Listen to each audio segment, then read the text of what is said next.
نعوذ بالله من الشيطان الرجيم. بسم الله الرحمن الرحيم. إن الحمد لله نحمده ونستعينه ونستغفره ونعوذ بالله من شرور أنفسنا وسيئات أعمالنا. من يهد الله فلا مضل له ومن يضلل فلا هادي له. وأشهد أن لا إله إلا الله وحده لا شريك له وأشهد أن محمدا عبده ورسوله وصلى الله عليه وعلى آله وصحبه ومن تبعهم بإحسان إلى يوم الدين وسلم تسليما كثيرا. أما بعد، السلام عليكم ورحمة الله وبركاته. alaka wan la banyangre landa sabon kwa o ni fencha buda kono la ba pengane o nya o pen la ba pengane ona abuila nyamane parce que double de second camera ona bu pengane kan ngudo den stache wa buda wa shi ne tanga yange shin tanga yange la ba ye awa tanga shin tam lemi la barandanga na fra saka aba nyeboma aba yursin kama aba ardinama parce que shitana la papelé en effet shitana elle a papelé aba ardini yuko bala kodala amna bala la ma beba sugir jene adamane wa blema la ba adama jenje la bala donc on met la barandanga na yoro na fra saka mboba aba yursin kama. Alors wa bismillahir rahim wa ke buda kon la batone la blé dunia yursin ka chile ya la hara yursin ka chiri donc dunia yursin ka chiri awre makare la ba me yursin ka shimo dunia bla chene se blege ni bonje wulle ni bagajen wulle kafiru more shintana zina fofa jili biya konka fajili la ba yursin ka dunia bla chene la juna dans les pamele juna dans les wande la mbo se fatano se baga be kula ko se bon be kula ko afu be kula ko be me rahmane buni donc joran pen kal duni kem da jenen kawon be la halab dil fa jilmi fo bil fa jilli ni se bo mane se baga mane fa jilli ko len ko la ba jida la ba bil la mbora matano manji mere mi sere e mi shuri on la ba pende buni mi yijen duni no ngri wala yijen te ko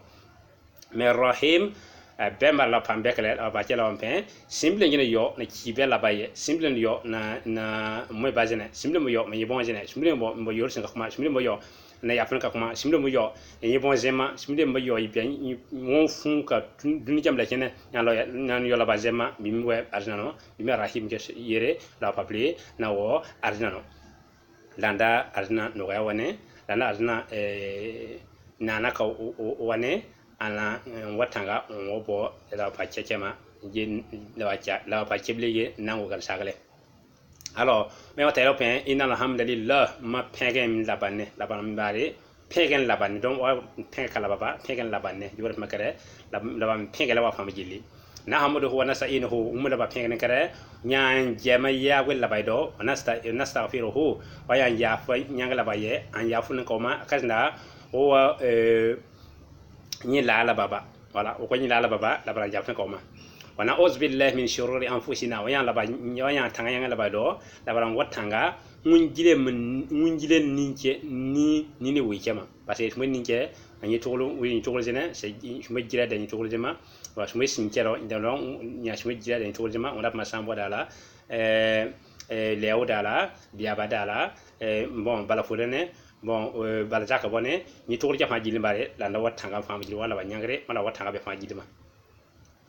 o mi se at amalina wajin tolo fam jili la watanga be fam jili ma min ya man yahdi allah fala mudilla lahu seble jo la ba seble dunu jan na bala ba mateka la ba ngila nyata ka je sebi juna na ke kan ka na ke jiranda la ba jela do ko bala o man yon yahdi Allah fala modillahu jo seble do mbare an la bazewri an yoda la bazela mbare be sebi binda jirambo la bazel do ko paranda kidi nya do ko para donc la banda la baze nana koma o kila baye danda kiti balla bama danda balla bama che danda wa tanga bema wa sharan la ilaha illallah wa yakan tankala bawdo man bama denta la basi biko wa hada hu la bama denta fu fu ngoy ko fo bas bi wana ke tuwe ko la dentan la sharika lahu fo wala bambe fra ko balala fra bi la ka ko bi dentan nyamba la ne ko yida mala ne ko jina mala ne ko malek mala ne ko e sumbe jina da mala ne ko do ke fajili wa sharanna muhammadan abdahu wa rasuluhu mu yo takala babdo man nabiyam muhammad min nabiyam la ba kono la ba nyibon ko yorsin kan ji se bi le ke bi mu nabiyam la ba nyi soyen ke mu takala baba ma labara shenyeme labara jinyeli sallallahu alaihi wasallam donc wa sahabihi wa labara nyibe bon ca yursun kajana jisido aba wasi sinla min man tabi'ahum bi ihsan ila yawmiddin on se o se yon tuguma nabiyam hono wasin timan tan la pampa jili labara nyi bon ca jisi fa jilla wa tasliman khashira nyi bon ca jilla kakara yo pe gulo amma ba'd be kula فإن هذا الكتاب يحتوي على تعليم دون أما بعد بقول لك السلام عليكم ورحمة الله وبركاته لبرا نيارنا بني وبا البركة جلي نانه وبيان donc wana problème da hin primare wana aya dina wala kam kuran no la way fi problème innama lil mu'minuna allazina idza zukira Allah wajilat qulubuhum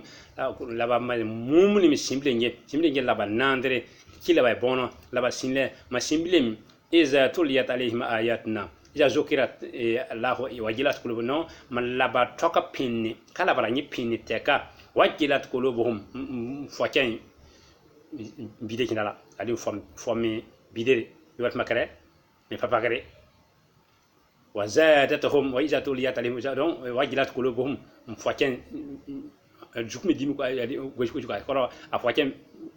jab foken bidire wa iza tuliyat alaihim ayatu kala bara nyipi la bara nyipi la bara nyipi liri nyilane zadatuhum imanan la ba amen ba yakachima wala rabbihim yatawakkalun min kimbare min gile sanan kalbala ba donc mumunu seble yine en kala bara seben kalmen kayele ame foke bidire on fa beke la bay kala ba sebni kalma ida irane ame aba limane kima yakati ma jora makare mbejen pene masambo bonko ensemble gilere ndem pene ma biabra bonko biaba gilere ndem pene ma jogo bara bonko ma jogo ba gilere ndem pene ma fokulo bonko fokulo gilere ndem pene ma kabo bonko an kabo gilere ndem pene ma tajina ta we ku bonko ambele gilere ndem pene ma voilà fofa gilita kalmo ko entata we ku ma funba bonko amele gilere mbe nyi to kap ma we mi bonko amele gilere comme kugisho sini son bon quoi am legile nkap man fura am fude kele comme jaka mbono am jaka pore comme furne fadinda di wonpe am limane kima be yakakima donc yakakima mbare woren pen la manipule zenke e be sena monde be yakakima pudni wala rabbu yatawakkaluna min don binakin bare min jile khalifa laba min jile sana kala baba yo pen bujuka ye ale de sala ko bujuka ye ate nyama ko bujuka ye atenta we kunye ko ate jine ko antel ko ton pata jile tipina ana jigi la kala bala afanda bada be bushian banya te jine to shunta baba ko bada bala be mari magayibu hadi ke maga te jine ya ramata sey mata kenen mandam ye we kunu akin ne bare min foki laba ma donc zadatuhum imanan wil donc min jile wa rabbi ma yatawakkalun min jile salan khalifa laba nan gistan kala baba mbayan ma invasion ko bada nya alazina yamu alazina yuqimuna salat bi bismillah do mbar mi yan fuda o yotuna o mimma razaqnahum yunfiquna la bajina fule kamba arzak be kam no mare mi yana arzak ta jakabo no na bona kam wona ba jakabo na kam wona ba naka tawlimba naka labaji liba naka voilà simile jen zaka nana mashe dugo ci chef majini donc ulaika humul mu'minuna haqqan lahum darajatun inda rabbihim wa mirfana rajukun khayr mom binde kimi simile jen yeran kan labane fas ke tale ke mar be binde len kinni lahum darajatun inda rabbihim minas sagan sagiyim balabaye wa maghfiratun hunya fa liga bana ya fun ko la yusni kama ya fun kama o rizqun kariman on garsige hadike fobi gan sarabi na yina pili labaye la paple alnono donc mumni seble je labadi bono ganda ko tiene donc obli la tiene donc ulaika humul haqqan donc ulaika lazina ulaika humul mu'minuna haqqan lahum darajatun inda rabbihim wa maghfiratun wa rizqun karim donc na sa bonye na labaye la paple donc wala banyangre waka kala bara labani poye o jimateka an wada papagama yore pe an wobisuro wo fono an kala bara aya kan kala ila wana ma chabon ko chezna gina ba chezna ko wasi dan wambe yala baye laban be yursin koma ko jugwa zene take landa wa fa kanaka an sabon kwa allahumma ربنا آتنا في الدنيا حسنة وفي الآخرة حسنة وقنا عذاب النار ربنا لا تزغ قلوبنا بعد إذ هديتنا وهب لنا من لدنك رحمة إنك أنت الوهاب يورمبين labane ni bon kongba dunem lekene ni bon kongba la pado watanga la pakikema labane mbela me foka chini on be yangre obli yangache na kwa